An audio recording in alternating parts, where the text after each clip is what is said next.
अस्सलाम वालेकुम स्टूडेंट्स। हम अपने चैप्टर 3 बायोलॉजी सेकेंड ईयर का जो चैप्टर 3 है उसके हम सेकेंड पार्ट की तरफ चलते हैं।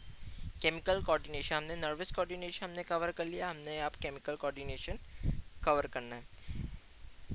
एंडोक्राइन ग्लैंड, सबसे पहले हम देखते हैं ग्लैंड होता क्या है। It is a cell tissue और organ which is secretory in nature. जो सिक्रेटरी इन नेचर होता है सेल टिश्यू और ऑर्गन जस्ट लाइक लिवर। अच्छा, दो तरह के हमें पता है, एक्सोक्राइन ग्लैंड और एंडोक्राइन ग्लैंड होता है। एक्सोक्राइन ग्लैंड में ductful gland just like liver. जैसे हम कहेंगे कि जैसे शाखें होती हैं ना, रूट्स, तो इसी तरह के रूट्स फैले होते हैं बॉडी के ओवरऑल पार्ट्स पे या ओवरऑल ऑर्गन पे, जो कि अपना जो है वो ग्लैंड और सिक्रेटरी जो फ्लूइड है, जो हार्मोन्स के जो रिस्पॉन्स है, हार्मोन्स की जो ट्रांसफरेशन है, हार्मोन्स किसी भी इफेक्टर ऑर्गन तक कब कैसे किस वक्त हार्मोन रिलीज होना है, ये एक्सोक्राइन ग्लैंड के डक्स, एक्सोक्राइन के जो रूट्स हैं उनकी मदद से ये ट्रांसफ़र होता है। एंडोक्राइन ग्लैंड क्या होते हैं? डक लेस ग्लैंड, यानी इनके डक्स नहीं होते, ये ब्लड में रिजॉल्व होंगे, ब्लड में ये डिज़ोल्व होंगे और ब्लड के ज़रिए ये फिर अपने इफेक्टर ऑर्गन तक जाएंगे। जैसे pancreas, pancreas is also called the endocrine as well as exocrine gland. ठीक है। हार्मोन्स, हार्मोन्स क्या होता है? The secretion of the endocrine gland is called hormones. जो एंडोक्राइन ग्लैंड की जो भी सिक्रीशन होती है, चाहे वो एंडोक्राइन से हो, चाहे वो एंडोक्राइन की किसी भी उसमें हो, क्योंकि ब्लड में तो वो डिज़ोल्व पहले होगा, ब्लड के ज़रिए फिर वो जाएगा। तो इसी तरह एंडोक्राइन ग्लैंड जो होता है वो पेंक्रियाज से जो है वो जो रिलीज़ होगा वो हार्मोन कहलाएंगे। जैसे थायराइड ग्लैंड, हम सबसे पहले हम बात करते हैं केमिकल नेचर ऑफ हार्मोन। कितनी तरह chemical nature of hormone? Peptoid hormone, peptoid hormone is made up of the amino acids. Amino acids ऐसे ही पता है, हमें पता है कि प्रोटीन किससे मिलके बना है? प्रोटीन अमाइनो एसिड से मिलके बना है। A multiple chain of amino acid which are link together is called protein. तो प्रोटीन पेप्टाइड हार्मोन, प्रोटीन को hormone, protein peptide protein type hormone है ये। तो made up of amino acid, ये किस में आता है? Insulin, ADH, oxytocin. हम इसके बारे में बात करेंगे अभी डिटेल में। उसके बाद दूसरा आता है modified hormone, made up of amino acid और additional part of the function, या अमाइनो एसिड से बना होता है, एडिशनल पार्ट फंक्शनल ग्रुप होते हैं, थैरोक्सिन, एड्रेनलिन। उसके बाद तो steroid hormone, fat composition hormone, जिसमें कोलेस्ट्रॉल, लिपिड्स वगैरह जो होते हैं, ये ईस्ट्रोजन और टेस्टोस्टेरोन वाले जो हार्मोन होते हैं। अच्छा, हार्मोन किस तरह एक्शन करते हैं? सबसे पहले मैं आपको बताता चलूँ कि हार्मोन्स का काम क्या है। एक रिसेप्टर आया, उसने स्टिमुलस पे बाइंड किया, उसने जब स्टिमुलस पे बाइंड किया तो ये फर्स्ट केमिकल मैसेंजर जो कि ब्लड में डिज़ोल्व हो गया। अब ब्लड में डिज़ोल्व हो गया, वो अपनी साइक्लिक चेन रिएक्शन और इस पे एंजाइम आके एक्ट करेंगे। जब इस पे एंजाइम आके एक्ट करेंगे तब वो जो अपने टारगेटेड ऑर्गन की तरफ जो जाएगा वो सेकंड मैसेंजर ऑफ हार्मोन होगा। Second messenger of hormone targeted organ की तरफ चला गया। उसके बाद हार्मोन की उस जगह जो है वो सिक्रीशन स्टार्ट होगी और हार्मोनल डेवलपमेंट, हार्मोनल चेंजेस आना शुरू होंगे, जिसका नाम हमने जो है वो mode of action of hormone रखा। ये मॉडल 1 और मॉडल 2, ये हम इस बारे में बात करते हैं। बिल्कुल यही प्रोसेस है, लेकिन मैं बताता हूँ किस तरह कैसे क्या होता है। हार्मोन है, कोई भी स्टिमुलस आया, रिसेप्टर बाइंड किया, वो inside of the plasma membrane आ गया, ब्लड के अंदर आ गया। एटीपी एडेनोसाइड साइक्लेज जो एंजाइम जो होते हैं वो एक्ट करेंगे और ये एएमपी साइक्लिक चेन बना लेंगे। उसके बाद ये ब्लड में डिज़ोल्व होगा। ब्लड में डिज़ोल्व होने के बाद जो सेकंड मैसेंजर हार्मोन आया, एंजाइम की एक्टिवेशन हुई और एक स्पेसिफाइड जो टारगेट ऑर्गन है उस तक चला गया और हार्मोन रिलीज होना शुरू हो गया। जैसे ग्लूकोज इंटू ग्लाइकोजन। जब हमने कहा था ना कि जब भी बॉडी में ग्लूकोज का लेवल, ब्लड में ग्लूकोज का लेवल इंक्रीज हो जाता है तो एक्सेसिव ग्लूकोज जो है वो ग्लाइकोजन की फॉर्म में लिवर में स्टोर हो जाता है। तो इसकी ये है एग्जांपल। अच्छा, मॉडल 2 क्या है? स्टेरॉयड हार्मोन, जो हमने लिपिड्स फॉर्मेशन बताई थी ना। अच्छा, उसमें क्या होता है, क्योंकि lipids are insoluble in water and as well as in blood also. तो हार्मोन से बाइंड किया रिसेप्टर ने, बिल्कुल वही होगा, प्लाज्मा मेम्ब्रेन में आएगा। अच्छा, ये प्लाज्मा मेम्ब्रेन के बाद ये डायरेक्ट साइटोप्लाज्म में एंटर हो जाएगा। साइटोप्लाज्म में एंटर होने के बाद, क्योंकि पता है हमें nucleus DNA is also the mainly component of DNA is made up of the steroids also. Steroid से बने होते हैं डीएनए के जो कंपोनेंट हैं, वो हमारे पास स्टेरॉइड का भी कंटेंट इसमें शामिल होता है। उसके बाद न्यूक्लियस में गए, न्यूक्लियस में गए फिर डीएनए, फिर एंजाइमेटिक एक्शन हुआ, फिर डीएनए जनरेट हुआ और क्रोमोसोम के मटेरियल क्रोमोसोम्स बन गया एक। तो ये स्टेरॉइड्स की हार्मोन है और वो पेप्टाइड हार्मोन है प्रोटीन लाइक, वो ब्लड में जाएगा और वो साइटोप्लाज्म से होता हुआ डीएनए की फॉर्मेशन तक बनाएगा। अब हम जो है वो अपने अहम टॉपिक की तरफ, जो कि मोस्ट इम्पॉर्टेंट है, वहाँ अब हम अपने हार्मोन्स की तरफ आते हैं कि कितने तरह के हार्मोन होते हैं। अच्छा, hypothalamus it is a part of the fore brain. ये फोर ब्रेन का हाइपोथैलेमस पार्ट मैंने बताया, थैलेमस के बिल्कुल वेंट्रल साइड पे हाइपोथैलेमस मौजूद होता है।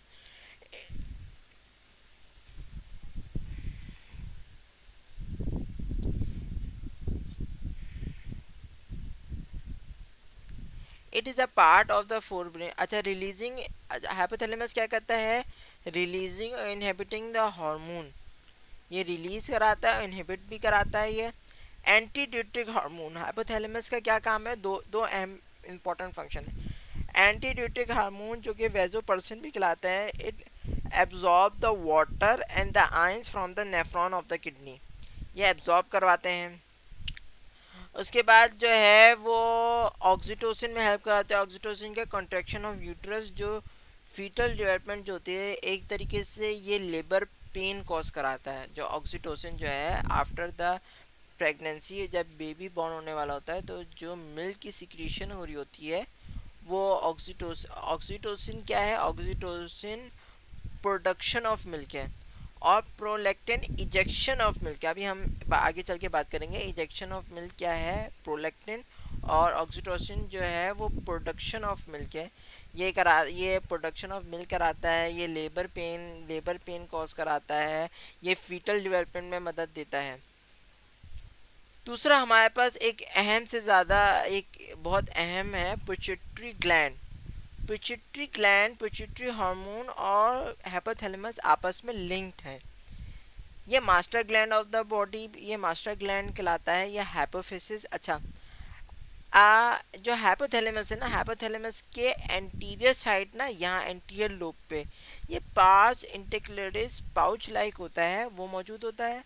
और उसके पोस्टीरियर साइड पे हाइपोथैलेमस के इन्फिंडिबुलम, ये भी एक तरीके से पाउच लाइक होता है, वो मौजूद है। एंटीरियर लोब से अलग हार्मोन रिलीज होते हैं, पोस्टीरियर लोब से अलग हार्मोन रिलीज होते हैं।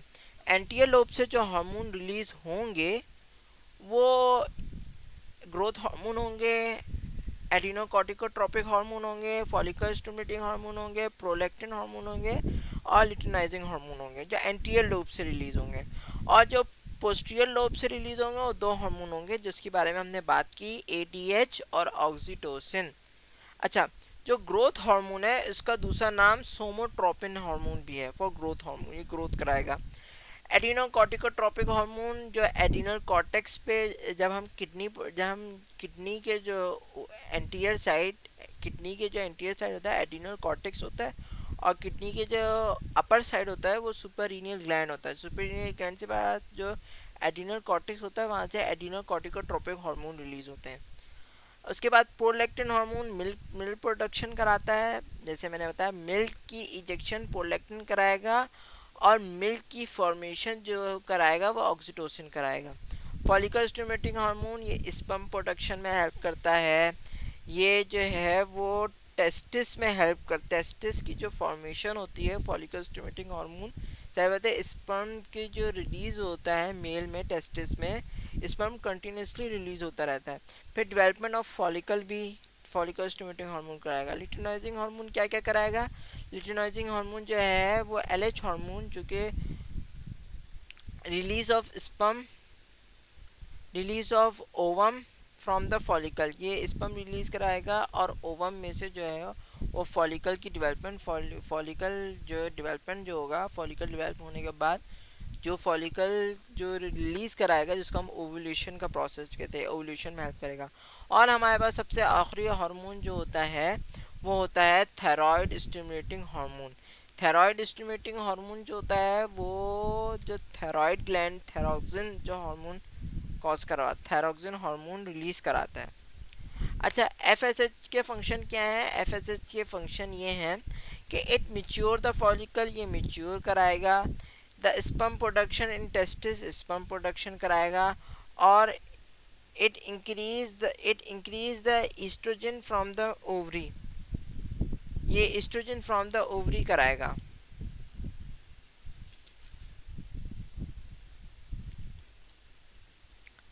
अच्छा, हम इंशाल्लाह हम जब हम रिप्रोडक्शन में डिस्कस करेंगे ये एफएसएच और एलएच का क्या कॉन्सेप्ट है।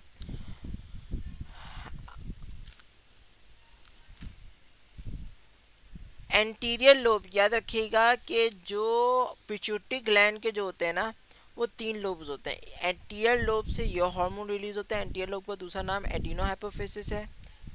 पोस्ट फिर मीडियन लोब से जो है मेलानोसाइड, मेलेटोनिन हार्मोन, मेलानोसाइड मेलानिन हार्मोन, ये हेयर स्किन आयरस की पिगमेंट कराएगा, यानी कि इनको कलर पिगमेंटेशन जो होती है ना वो मेलेनिन मेलानोसाइड से होती है।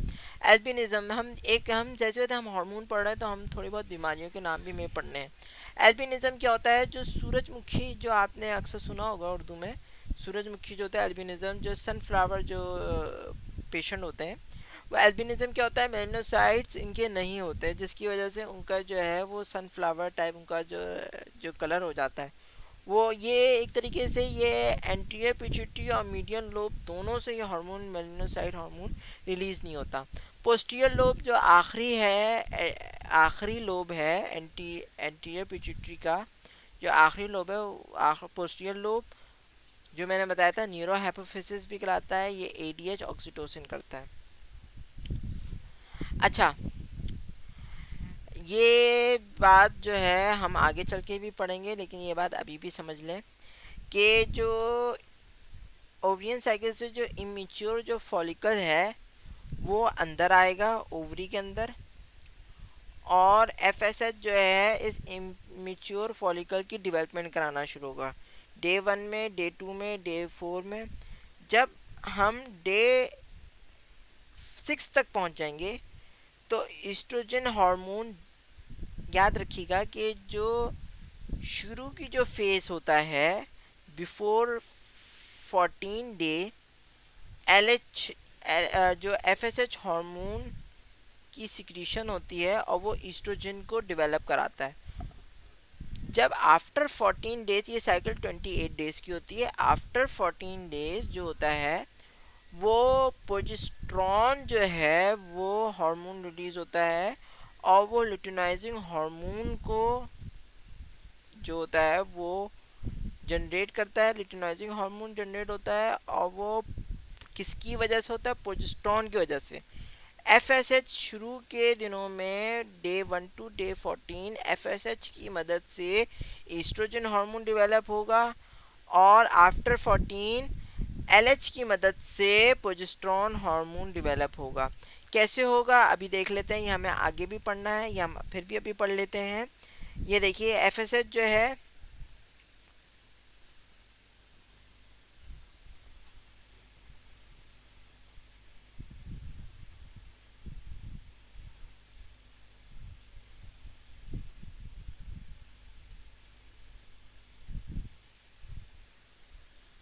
अच्छा इमेच्योर फॉलिकल आ गया ओवरी के अंदर, ये day 1, day 2, day 3, day 4 oestrogen release हुआ, ग्रैन्युलोसा सेल्स। अच्छा, इनसाइड ऑफ द सेल जो इमेच्योर फॉलिकल के बराबर में जो है इस सेल की मैच्योरेशन होना शुरू हो जाती है, इसको हम ग्रैन्युलोसा सेल्स भी कहते हैं। फिर मैच्योर हो गया, ग्रैन्युलोसा सेल्स के दरमियान जो होता है उसके जो आउटर साइड पे जो होते हैं वो ग्राफिकन फॉलिकल सेल्स डेवलप होना शुरू हो जाते हैं इनसाइड, जिसको हम उसका न्यूक्लियस बॉडी भी कहेंगे। उधर एंट्रम पार्ट होता है जो कि फ्लूइड लाइक पार्ट होता है, वो रिलीज हुआ होते होते डे 13 पे जो होता है वो ये साइकिल रप्चर हो जाती है, और इसमें से जो ओव्यूलेशन होती है और ओवम में से ओवरी बाहर आ जाता है। उसके बाद फिर क्या होता है? फिर जो ओव्यूलेशन, जो ओवम में से जो ओवरी ओवम ओवम जो बाहर आता है ना आफ्टर ओवल्यूशन वो फिर जो है आपके विजाइना में चला जाता है। और विजाइना में किस तरह होता है, सबसे पहले अंदर अंदर गया फिब्रॉइड सेल्स के ज़रिए, उसके बाद फिर एलएच हार्मोन जो है लिटनाइजिंग हार्मोन फिर रिलीज़ होता है। लिटनाइजिंग हार्मोन किसको रिलीज़ कराएगा, ईस्ट्रोजन को, प्रोजेस्टेरॉन को। लिटनाइजिंग हार्मोन का ताल्लुक प्रोजेस्टेरॉन से है और एफएसएच का ताल्लुक जो है वो ईस्ट्रोजन से है। लिटनाइजिंग हार्मोन जो है प्रोजेस्टेरॉन को डेवलप कराएगा, जो ग्राफिकन फॉलिकल जो ओवरी जो डेवलप हो गया था उसको कॉर्पस ल्यूटियम यानी कि फैट लाइक जो उसके दरमियान इसके अतराफ में जो है वो फैट लाइक बॉडी डेवलप होना शुरू होती है। उसके बाद फिर ये आहिस्ता आहिस्ता जो है मिच्योर होके कॉर्पस ल्यूटियम में और ग्राफिकन फॉलिकल में फिर आहिस्ता आहिस्ता होके ये आहिस्ता आहिस्ता डेवलप होके फिर ये जो है वो एक बेबी लाइक टेक्सचर जो कि फिर आप फिर जो है वो गेस्टेशन पीरियड जो है वो स्टार्ट हो जाता है। फिर first trimester, second trimester, third trimester और फोर्थ ट्राइमेस्टर के बाद जो है वो बेबी पूरा बॉर्न हो जाता है। अच्छा, हमने हमने बाद में पढ़ना है, ये हमने जो रिप्रोडक्शन के चैप्टर में भी पढ़ना है। हम पहले ये देखते हैं जो हार्मोन की जो डेवलपमेंट है उनके जो डिसऑर्डर्स हैं। एंटीरियर पिट्यूटरी हार्मोन के 3 डिसऑर्डर्स हैं। सबसे पहले होता है gigantism, over production of gigantism hormone. Over production जो हो जाती है जायंटिज्म, लंबा कद हो जाना। एक्रोमेगैली क्या होता है, एक्रोमेगैली यानी कि हाथ पाँव का बहुत ज़्यादा बढ़ जाना और झुक जाना, ये अक्सर ओल्ड एज में पाया जाता है।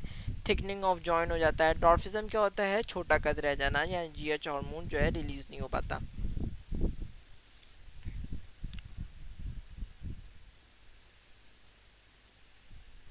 हम जो है अब हम अपना तीसरा जो हार्मोन जो रिलीज होता है पाइनियल ग्लैंड, ये भी बहुत अहम रोल रखता है पाइनियल ग्लैंड भी। अच्छा, पाइनियल ग्लैंड हमने कहा था median lobe of anterior pituitary से जो होते हैं वो मेलिनोसाइट्स की सिक्रीशन होती है, मेलिनोसाइट हार्मोन की सिक्रीशन होती है। लेकिन पाइनियल ग्लैंड से मेलाटोनिन हार्मोन की सिक्रीशन होती है। ये बायोरिदम मेंटेन करता है। ये डेवलपमेंट ऑफ गोनाड्स जो टेस्टिस ओवरीज में पाए जाते हैं, मेल में गोनाड्स पाए जाते हैं, टेस्टोस्टेरोन जिसकी वजह से जो है वो डेवलपमेंट होती है। और फीमेल गोनाड्स ओवरी में प्रोजेस्टेरॉन ईस्ट्रोजन की वजह से जो होती है वो डेवलपमेंट होती है ओवम की। अच्छा, hormones with secretion digestive system ये थोड़ा आउट है लेकिन फिर भी पढ़ लेते हैं। ये इसमें जो है नहीं है, लेकिन डाइजेस्टिव सिस्टम के जो हार्मोन्स हैं वो भी अहम रोल करते हैं। मेलाटोनिन में नहीं करते लेकिन फिर भी इसका अहम रोल जो होता है डाइजेशन में भी कराना होता है। पाइनियल ग्लैंड का नहीं, दूसरे हार्मोन करते हैं। जब हम इंशाल्लाह डाइजेस्टिव सिस्टम पढ़ेंगे तब हम उसमें बात करेंगे इस बारे में। फिर भी हम एक दफ़ा पढ़ लेते हैं। गैस्ट्रिन क्या होता है, गैस्ट्रिक जूस। ऐसी बात हमने पढ़ा था कि गैस्ट्रिक जूस काम होता है। गैस्ट्रिक जूस गैस्ट्राइटस जो कॉज होता है वो गैस्ट्रिक गैस्ट्रिक उसमें बनता है। लिवर बाइल जूस बनाता है। सिक्रीशन क्या होती है, pancreatic juice, liver bile juice. और कोलिसिस्टोकाइनिन जो होती है वो बाइल जूस बनाता है कॉल ब्लैडर से। अच्छा, चौथा है थायराइड ग्लैंड। बहुत अहम रोल है थायराइड ग्लैंड का भी। T3 और T4 ट्राई आइडोथेरोक्सिन और टेट्रा आइडोथेरोक्सिन। ये देखिए ये मॉडिफाइड फॉर्म ऑफ ये थायराइड ग्लैंड है। ये आपका जो है ये एंटीरियर और पी शेप लाइक होता है थायराइड ग्लैंड। ये इसके जो सेल्स होते हैं ये पैराथायराइड ग्लैंड इसी के साथ ही प्रेजेंट होता है। या आपके anterior side of the neck, अक्सर लोग का जो इसको कहते हैं ना गले आना, उनका थायराइड ग्लैंड बढ़ जाता है जिसको हम उर्दू में कहेंगे गले आना। अच्छा, फंक्शन क्या है इसका, मेटाबॉलिज्म में भी रोल प्ले करता है, ग्रोथ में भी करता है। इसके जो है वो ग्रोथ में प्ले करेगा। मेटाबॉलिज्म में BMR basal metabolic rate body का है जो जो इंजाइमेटिक और जो मेटाबॉलिक एक्टिविटी है उसको इंक्रीज करेगा। कैल्सिटोनिन क्या होता है, इसका दूसरा पार्ट होता है कैल्सिटोनिन। 3 पार्ट होते हैं इसके, थायराइड ग्लैंड 3 पार्ट होता है, T3 T4 कैल्सिटोनिन। कैल्सिटोनिन क्या है, storage of calcium inside the bone. अच्छा, एब्नॉर्मिटी थायराइड ग्लैंड की क्या होती है, क्रिएटिनिज्म। हम पहले एब्नॉर्मिटी हमने कहा था कि हम हार्मोन्स की बात कर रहे हैं तो हम जो है वो उसकी भी बात करेंगे हम। के एबनॉर्मिटीज़ की सबके। क्रिएटिनिज्म क्या होता है? हाइपोसिक्रीशन यानी कि डिक्रीज ऑफ आयोडीन, आयोडीन की थायरोक्सिन से रिलीज नहीं हो रही है, हाइपोसिक्रीशन हो जाती है, यानी कि थायराइड ग्लैंड से थायरोक्सिन रिलीज ही नहीं हो रहा। ये मेंटल रिटार्डेशन भी कहलाता है, यानी कि मेंटली जो है रिटार्ड पीपल होते हैं, शॉर्ट स्टेचर भी रह जाता है, इनफर्टिलिटी भी कॉज करता है। मैग्जेटीमा, मैग्जेटीमा hyposecretion of thyroxine in adult, बड़े एडल्ट में जो है जब थायरोक्सिन रिलीज नहीं हो पाता है तो उनको मैग्जेटीमा हो जाता है। ओबिसिटी, ज़्यादा वेट हो जाना, इंटॉलरेंस ऑफ हीट, सर्दी बर्दाश्त नहीं होती, पफी आइज, जैसे जो चाइनीज़ की जो आइज़ होती है ना, पफी आइज़, छोटी छोटी अंदर धसी हुई आँखें, स्लगिश एंड ड्राई स्किन, उनकी स्किन बहुत वैसी स्लगिश होगी, वो बहुत स्लगिश, लेजीनेस होगी, उनकी बॉडी में जो होते हैं कि एडिमा बन जाता है, टिश्यू एक्सेसिव और फिर टिश्यू फ्लूइड। अच्छा, हाइपर पैराथोटिज्म, हाइपर पैराथोटिज्म में क्या होता है, जो ग्रेव्स डिजीज जो होती है उसमें क्या होगा, उसमें ये होगा कि लो वेट होगा आपका। हमने पिछली बात की थी मैग्जिडीमा, मैग्जिडीमा में जो है ओबेसिटी होगी, इसमें क्या होगा, हाइपर मैग्जिडीमा में हाइपोथायराइडिज्म होगा, और इसमें हाइपरथायराइडिज्म यानी कि एक्सेसिव प्रोडक्शन, बहुत ज़्यादा थायराइड ग्लैंड से थायरोक्सिन रिलीज हो गया, ये ग्रेव्स डिजीज कहलाता है। लो वेट, इंटॉलरेंस ऑफ हीट, इनको गर्मी बर्दाश्त नहीं हो गया, एक्सोथेलियमा बल्जी ऑफ आइज, इनकी आंखें बहुत फैली फैली, जैसे कहते हैं ना कि आंखें घूर के देखना, वो होंगी, उनकी आंखें फटी फटी भी होंगी। अक्सर ये भी आता है कि आंखें फट जाना, आंखें का जो प्यूपल का डायलेट है वो एक नॉर्मल लेवल तक जो है वो करता है। अच्छा, ये ऐसे पेशेंट होते हैं कि कभी कभार इनकी आइज़ ब्लिंक भी नहीं करती, और बहुत ज़्यादा बिकॉज इनके आईलैश का आईलैशेस का काम और ब्लिंकिंग जो पर्पस है वो यही है कि क्या कहते हैं, आइज़ को सपोर्ट मिलती रहे, उनके ये स्मूथ मसल्स हैं, और स्मूथ मसल्स का काम जो है वो क्लैरिफिकेशन कराना होता है, जो डस्ट पार्टिकल एंटर ना हो जाए आँखों में, और कोई भी जो होती है वो सिक्रीशन सिक्रीटिव फ्लूइड, क्योंकि जाहिर सी बात है आँखों में से जो पानी आता है एक्वस ह्यूमर और विट्रस ह्यूमर में से, वो जो एब्नॉर्मिटी जो हो जाती है, अक्सर लोगों की आंखें जिसको हम फटी हुई कहते हैं, वो उनकी आंखें जो हैं वो ब्लिंक नहीं करती, इसकी वजह से बहुत परेशानी होती है, उनका एक्वस ह्यूमर भी रप्चर, एक्वस ह्यूमर और विट्रस ह्यूमर उनका फ्लूइड बनाना बंद कर देता है। अच्छा, गोइटर, अच्छा गोइटर ये है, गोइटर दोनों में होगा, गोइटर में हाइपरपैराथायराइडिज्म में भी होगा और हाइपोपैराथायराइडिज्म में दोनों में हो सकता है। डेफिशिएंसी ऑफ आयोडीन, गोइटर क्या होता है, enlargement of thyroid gland, deficiency of iodine. अच्छा, फिर हमारा मेजर रोल है पेंक्रियाज, पेंक्रियाज का जो मेजर जो नॉर्मल शुगर लेवल जो होता है, जैसे बताएं पेंक्रियाज जो होते हैं, पेंक्रियाज हमने बताया था ये एक्सोक्राइन और एंडोक्राइन दोनों होते हैं। नॉर्मल शुगर लेवल जो होता है वो 80 to 120 M G magnesium M L होता है। पेंक्रियाज जो हार्मोन होते हैं, इसमें आइलेट्स ऑफ लैंगरहैंस, जिसको हम जो है पेंक्रियाटिक ग्लैंड भी कहते हैं, पेंक्रियाटिक ग्लैंड में आइलेट्स ऑफ लैंगरहैंस, ये उसकी जो सेल्स मौजूद होते हैं जिसको हम अल्फा सेल्स और बीटा सेल्स कहेंगे। अल्फा सेल्स का क्या काम है, ग्लूकागॉन, यानी कि जब ब्लड शुगर लेवल बढ़ जाए तो वो डिपॉजिट कराते लिवर में in the form of a glucagon, और इन बीटा सेल्स का क्या है, इंसुलिन, जब ब्लड में कैल्शियम लेवल बहुत ही लो हो जाए तो इंसुलिन आता है जो कि ब्लड शुगर लेवल को नॉर्मलाइज करता है। अच्छा, इसके दो तरह के होते हैं, एक होता है डायबिटीज़ मलाइटस, एक होता है डायबिटीज़ इंसिडिपस। जो डायबिटीज़ मलाइटस जो होता है ना, वो मेनली जो हम तो शुगर पेशेंट को जो कहें, डायबिटीज़ मलाइटस मेनली जो शुगर होती है वो डायबिटीज़ मलाइटस वाली होती है, यानी कि इंसुलिन, ब्लड की शुगर लेवल बहुत डाउन हो गए और इंसुलिन रिलीज़ ही नहीं हो रहा, अक्सर लोगों को वो होता है।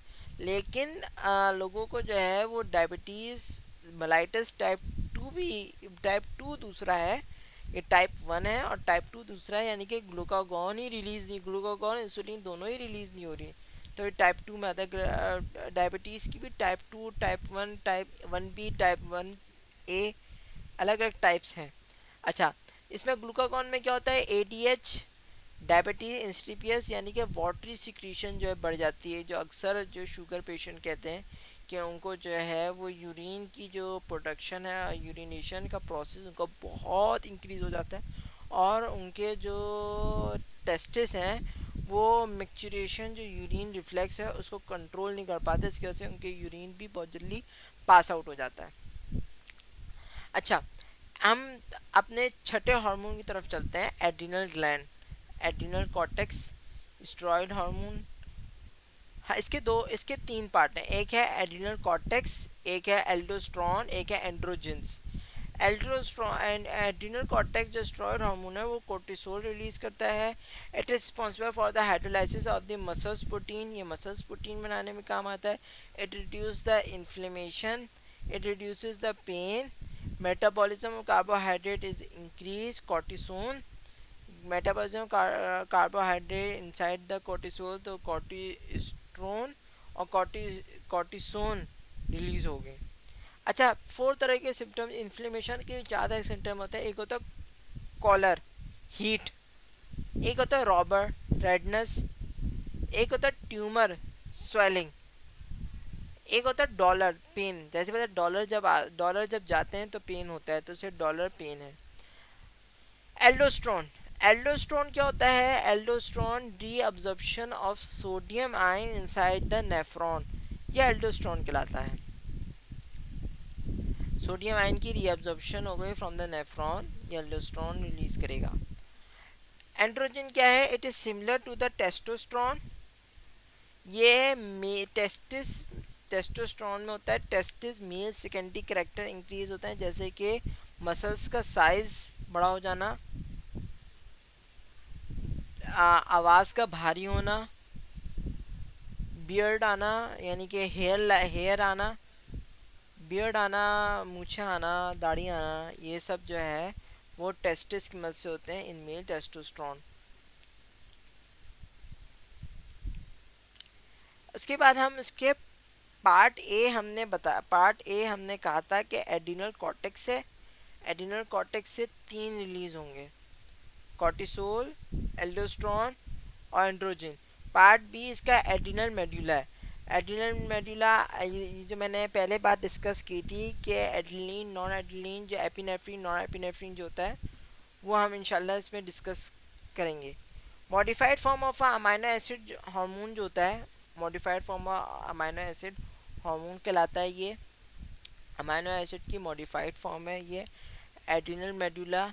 एड्रिनल मेडुला जो होता है वो एपिनेफ्रिन हार्मोन जो इमरजेंसी हार्मोन होता है, ये सिंपैथेटिक नर्वस सिस्टम जो मैंने पिछली स्लाइड में अपनी बात की कि सिंपैथेटिक ने ये fight and flight response generate कराएगा, ये बैड और गुड शॉकिंग न्यूज़, कोई भी हार्ट बीट इंक्रीज हो जाना, ब्रीथिंग रेट इंक्रीज होना जाना, कॉन्ट्रैक्शन ऑफ पीपल सबसे ज़्यादा जो है एड्रिनलिन एपिनेफ्रिन हार्मोन में होगी।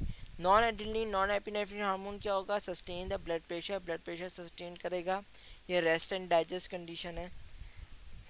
ये किडनी है, किडनी के ऊपर एड्रिनल मेडुला, किडनी के ऊपर वाले हिस्से पे एड्रिनल मेडुला होता है, और उसके आउटसाइड एड्रिनल कॉर्टेक्स, और उसके सुपीरियर पार्ट पे इधर suprarenal gland. Adrenal medulla, adrenal cortex is arises from the suprarenal gland. Deficiency इसकी पढ़ लेते हैं हम। डेफिशिएंसी क्या है? Addison's disease, deficiency of cortisol. Addison's disease क्या होता है? Deficiency of cortisol, weight loss हो जाना, लो ब्लड प्रेशर होना, हाइपोग्लाइसीमिया, यानी ब्लड में शुगर की जो ब्लड में जो कैल्शियम लेवल है बहुत ज़्यादा डाउन हो गया, अक्सर डायबिटीज़ पेशेंट में होता है, डायबिटीज़ मेलाइटस में यही होता है। Cushing syndrome, Cushing syndrome over production of cortisol, obesity, इसमें भी ओबिसिटी है, हाइपरटेंशन हो जाना, डायबिटीज़, ये डायबिटीज़ इंसिडियस वाली है, मसल वेस्टिंग हो जाना, डैमेजिंग ऑफ मसल्स। अच्छा, उसके बाद हमारा जो है वो 7वां हार्मोन है, वो है थाइमोसिन। थाइमोसिन हार्मोन, थाइमोसिन का क्या काम है? Differential of the T lymphocyte sales, ये जो हमारे हेल्पर टी सेल्स, हमारे जो जिसको कहते हैं ना police of the body, W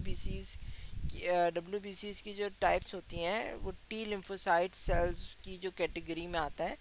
यह helper T cell, cytotoxic T cell, memory T cell, suppressor T cell, ये बॉडी में डिफेंस प्रोवाइड करता है, जो भी पैथोजन कोई भी इन्फेक्शन पार्टिकल अंदर आ जाए ये उसको डिटेक्ट करके उसको उसी वक्त किल करता है और उसको कॉपी बना लेता है अपने पास, ताकि अब दोबारा कोई ऐसा वायरस, कोई ऐसा एंटीजन, कोई भी ऐसा दोबारा इन्फेक्शन पार्टिकल आए तो वो उसको डिटेक्ट करके उसी पर इंगल्फ कर ले।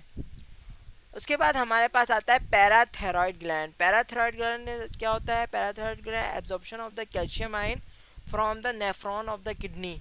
Nephron of the kidney absorption of calcium ion क्या आता है? ये demineralisation from the osteoclast. Vitamin D activity जो होती है, विटामिन डी जो होता है, अक्सर बच्चे मुझसे पूछते हैं कि विटामिन डी जो होता है वो बोन ग्रोथ में काम करता है या बोन डेफिशिएंसी या बोन डिस्ट्रॉइंग में?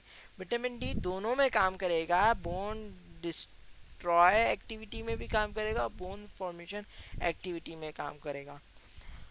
हमने जब बोन्स पढ़ेंगे इंशाल्लाह तो हम उसमें भी साथ साथ ये बात करेंगे। अभी हम अच्छा, बोन्स में क्या होता है? ऑस्टियोब्लास्ट क्या होता है? ऑस्टियोब्लास्ट वो होता है कि डिवाइडिंग ऑफ सेल्स, यानी सेल्स का डिवाइड होना। जो ऑस्टियोसाइट जो सेल्स जो होते हैं जो बोन की डेवलपमेंट की जो कॉज कराते हैं, यानी maturation of the cell bone, वो ऑस्टियोसाइट होते हैं। कैल्शियम के particles osteocyte, maturation of cell bone. Osteoclast activity bone destroying करेंगे, ऑस्टियोब्लास्ट बोन फॉर्मेशन करेंगे। ऑस्टियोक्लास्ट एक्टिविटी जैसे बोन को तोड़ेंगे, ये बोन मॉडलिंग हुई, बोन तोड़ना रीमॉडलिंग हुई, ऑस्टियोक्लास्ट रीमॉडलिंग करेंगे, तोड़ेंगे, और ऑस्टियोब्लास्ट फॉर्मेशन करेंगे, बोन मॉडलिंग, बोन मॉडल करेंगे। अच्छा, एक तरीके से देखा गया है, ये थोड़ी सी डायग्राम से समझाया गया है कि ये ऑस्टियोसाइट कैल्शियम सेल्स गए बोन के पास, बोन डेवलपमेंट हुई।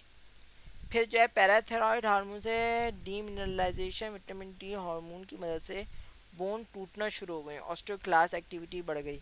कैल्शियम आयन जो होंगे वो ऑस्टियोसाइट्स पहले तो कैल्शियम बनाएंगे, जब बोन बनाने के बाद जब वो एक्टिविटी इंक्रीज हो जाएगी, जब कैल्शियम की मदद से बोन डेवलपमेंट शुरू हो जाएगी तो पैराथायरॉयड हार्मोन आएंगे, ऑस्टियोक्लास्ट के एक्टिविटी की मदद से जो है ये ऑस्टियोसाइट सेल्स जो है ये ब्रेक डाउन कर देंगे, जिसकी वजह से ये प्रोसेस रुक जाएगा। फंक्शन ऑफ ईस्ट्रोजन प्रोजेस्टेरॉन आगे हम रिप्रोडक्शन में हम बात करते हैं इस बारे में, लेकिन एक दफ़ा जो है वो इसका हम देख लें कि क्या होता है। इसका रोल बहुत अहम है, इसका फंक्शन देख लेते हैं। ईस्ट्रोजन क्या होता है? ईस्ट्रोजन और प्रोजेस्टेरॉन, मैंने आपको कहा था कि डे 1 टू डे 14 जो इनिशियल जो स्टेज होती है, पीरियड्स की जो इनिशियल स्टेज हो जाए, डे 1 टू डे 14, जो फॉलिकल की जो डेवलपमेंट जो कराता है वो ईस्ट्रोजन कराता है बाय द हेल्प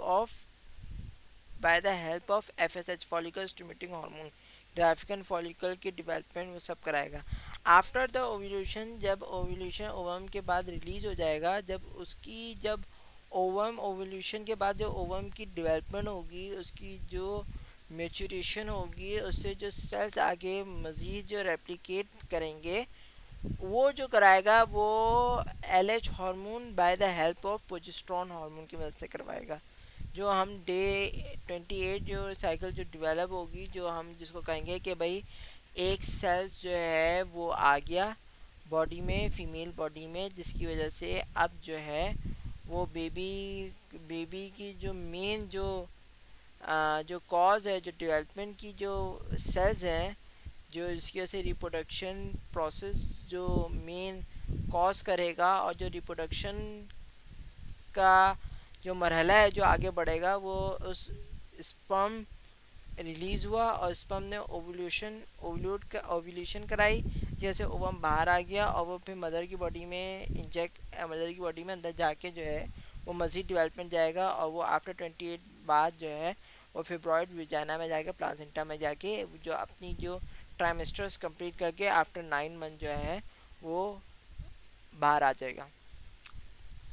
प्रोजेस्टेरॉन क्या होता है? ईस्ट्रोजन क्या होगा? Oestrogen secreted by the Graafian follicle, Graafian follicle से ईस्ट्रोजन रिलीज कराएगा। फीमेल सेकेंडरी कैरेक्टर मेंटेन करेगा, maintain the female reproductive system, female reproductive system को मेंटेन करेगा। एंडोमेट्रियम, प्रोजेस्टेरॉन क्या है? After the Graafian follicle, after the ovulation the Graafian follicle, जो उसके outside of the fatty layer, जो हमने पिछले बात की थी, कॉर्पस ल्यूटेम की हो जाएगी। Maintain the female reproductive system, ये भी फीमेल रिप्रोडक्टिव सिस्टम, और develop the foetus and the placenta. Fertilisation for, ये हेल्प करेगा फर्टिलाइजेशन में इन द फॉलिपियन ट्यूब, जो कि इनसाइड ऑफ द प्लासेंटा में आ जाएगा। Okay, that's all for chemistry, that's all for chapter 3 nervous and chemical coordination second year biology. यहाँ पे जो है चैप्टर 3 ख़त्म हो गया।